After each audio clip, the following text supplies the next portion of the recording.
दोस्तों, अगर ये कहा जाए कि मोदी सरकार अपनी पहली अग्नि परीक्षा में फेल हो गई और ये कहा जाए कि एनडीए में दरार नहीं बल्कि फूट पड़ गई तो गलत नहीं होगा। याद करिए, आपके अपने चैनल ने यानी टाइम्स एक्सप्रेस ने आपको बताया था कि जो वक्फ बोर्ड संशोधन बिल के नाम पर सरकार इठला रही है, जो तमाम गोदी चैनल के पत्रकार और एंकर चीख चीख कर बता रहे हैं कि 5 अगस्त को एक बार फिर से मोदी सरकार इतिहास रचेगी, भूचाल आ जाएगा, एक बड़ा फैसला लिया जाएगा। मैंने तब भी कहा था, अब हिम्मत नहीं है इनमें, क्योंकि ये 303 सांसद वाली बीजेपी नहीं है बल्कि 240 सांसदों वाली बीजेपी है, जो दूसरी पार्टियों के सहयोग तल्ले चल रही है सरकार। और देखिए, इसी ने यहां पर बवंडर खड़ा कर दिया है। दरअसल वक्फ बोर्ड संशोधन बिल को लेकर विपक्ष तो विपक्ष अब सीधे सीधे जेपीसी की बैठक में बीजेपी के सांसदों से भिड़ गए, खुद उनके ही एनडीए के सहयोगी टीडीपी, जेडीयू और चिराग पासवान की पार्टी ने खुले तौर पर विरोध जता दिया है, जिसने भारतीय जनता पार्टी की जमकर फजीयत कराई है। नमस्कार, मैं हूं प्रज्वल गौतम और आप देख रहे हैं टाइम्स एक्सप्रेस। बहुत हिंदू मुसलमान किया था ना। सोचिए, इस देश के प्रधानमंत्री रहते हुए 10 साल रहते हुए भी केवल सत्ता पाने के लिए वो घुसपैठिए कभी ज्यादा बच्चे पैदा करने वाले शब्दों का जिक्र कर रहे थे।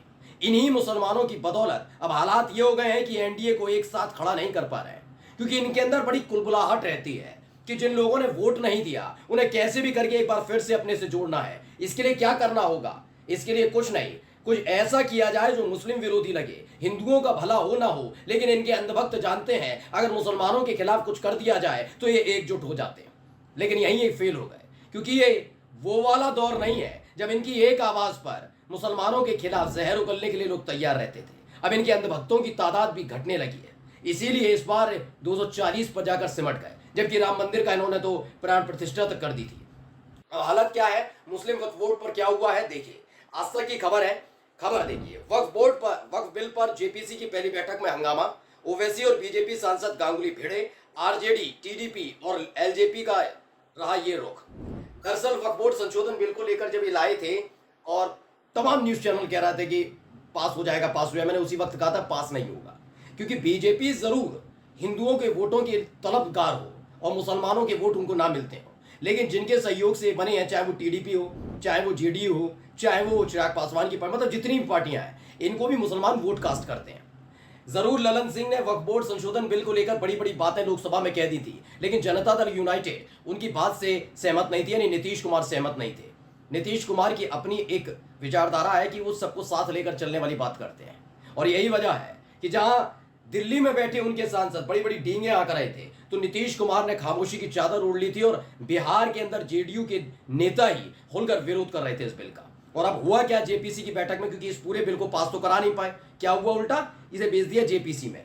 अब वहां एक बैठक होती है और बैठक में क्या हुआ जरा मैं दिखा देता हूं। वक्फ संशोधन बिल 2024 का विपक्ष शुरू से विरोध कर रहा है। ऐसे में 22 अगस्त को इस बिल को लेकर बनाई गई संयुक्त संसदीय समिति की पहली बैठक हुई। सूत्रों के मुताबिक ये बैठक 6 घंटे तक चली। जेपीसी की बैठक के दौरान विपक्षी सांसदों और भाजपा के सांसदों के बीच तीखी बहस हुई। अब आप कहेंगे तो विपक्षी सांसद है वो तो करेंगे ही करेंगे, लेकिन नहीं। अब आपको दिखाऊंगा एलजेपी का रुख, जेडीयू का रुख, ओवैसी का रुख, मतलब इन सब का देखिएगा।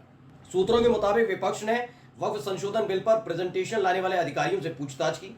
टीडीपी और एलजेपी जैसे बीजेपी के सहयोगियों ने भी सरकार से मुस्लिम समुदाय की चिंताओं को दूर करने के लिए कहा। उनका कहना है कि जो मुसलमानों की चिंताओं से दूर कीजिए।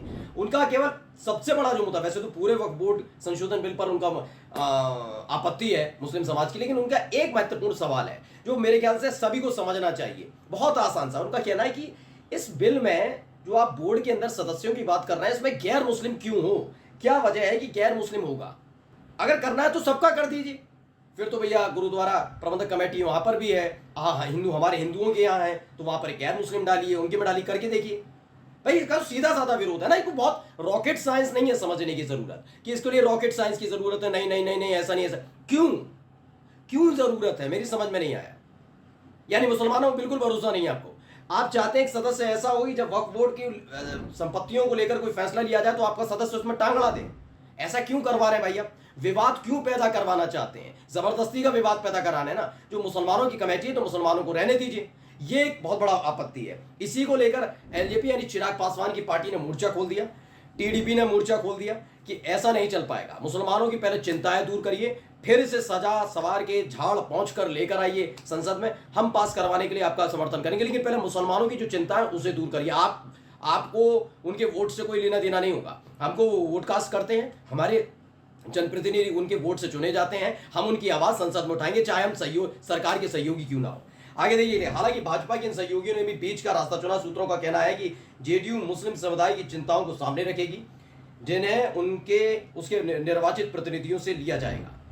अब यह है कि जनता दल यूनाइटेड भी मुस्लिम समुदाय के लोगों की बातें रखने जा रही है, क्योंकि जब ये बिल लाया गया तो मैं पहले तो आपको नाम बता दूं कि जो लेकर आए राज्यसभा के बीजेपी के सांसद है हरनाथ सिंह यादव। इस बिल को लेकर आए थे हरनाथ सिंह यादव बीजेपी के।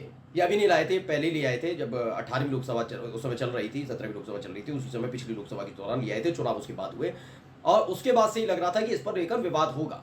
अब ये मैं जानना चाहता हूं, जब ये बिल तैयार किया गया, जब ये पूरा बिल तैयार किया गया, तो क्या जिन लोगों की कम्युनिटी से जुड़ा हुआ है, मुसलमानों से जुड़ा हुआ है, क्या उनसे बातचीत की गई थी? उनके बुद्धिजीवियों से, उनकी कमेटी के जुड़े हुए लोगों से बातचीत की गई थी कि हम ये चीजें डाल रहे हैं? नहीं ना। मतलब आप क्या चाहते हैं कि हमने सोचा, रात को सोए, सुबह उठे, हमने बनाया, लागू कर दिया, ये करते रहे। आप देखिए, इस देश के बड़े बड़े अधिकारियों को, आरबीआई के अधिकारियों, इस देश के वित्त मंत्री को नहीं मालूम था कि नोटबंदी होने जा रही है। किसे पता था? सिर्फ मोदी शाह को। सुबह उठे, शाम तक प्रोग्राम बना, रात को 8 बजे ऐलान कर दिया। ये यही करते रहे, लेकिन इस बार इनके लिए बड़ा मुश्किल हो गया है। इनको लगा यही काम करेंगे, सुबह उठेंगे, इतिहास रचेंगे। 5 अगस्त आई गया है, धारा 370 35 किया था, उस समय भूमि पूजन कर दिया था राम मंदिर का, इस बार ये करके दिखाएंगे। लेकिन वहीं इनकी सांसें फूल गई, ये कर ही नहीं पाए, ये भाप ही नहीं पाए। ये वो वाली संसद नहीं है जहां पर आप बहुमत में होते थे और अपने ही साथियों की बात नहीं सुनते थे। उन्होंने जैसे ही अपना समर्थन न देने की बात की, वैसे ही फजियत से बचने के लिए फौरन ही जिस विपक्ष की ये बातें नहीं सुनते थे, उसी विपक्ष के नाम पर इसे जेपीसी को भेज दिया। अब क्या हो रहा है वहां? क्या हो रहा है वहां? तू मैं मतभेद, ये जबरदस्त चीजें हो रही हैं। अब देखिए इसमें क्या लिख रहा है।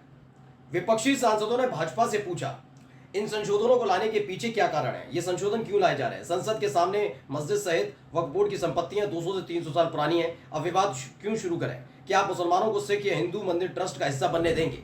देखिए, आप कहेंगे विपक्ष तो ऐसी बात, मैं आप भी बता रहा हूं, ये सवाल लाजमी है।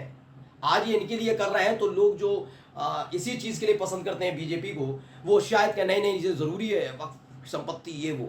लेकिन जब यही काम होगा तो आप यकीन मानकर चलिए हालत खराब हो जाएगी। मैं एक किस्सा बताने जा रहा हूं, उनके आधिकारिक किस्सा है, कोई हवाबाई किस्सा नहीं है। उत्तराखंड के मुख्यमंत्री हुआ करते थे त्रिवेंद्र सिंह रावत। शायद आपको पता ना हो कि त्रिवेंद्र सिंह रावत को क्यों हटाया गया, मालूम है?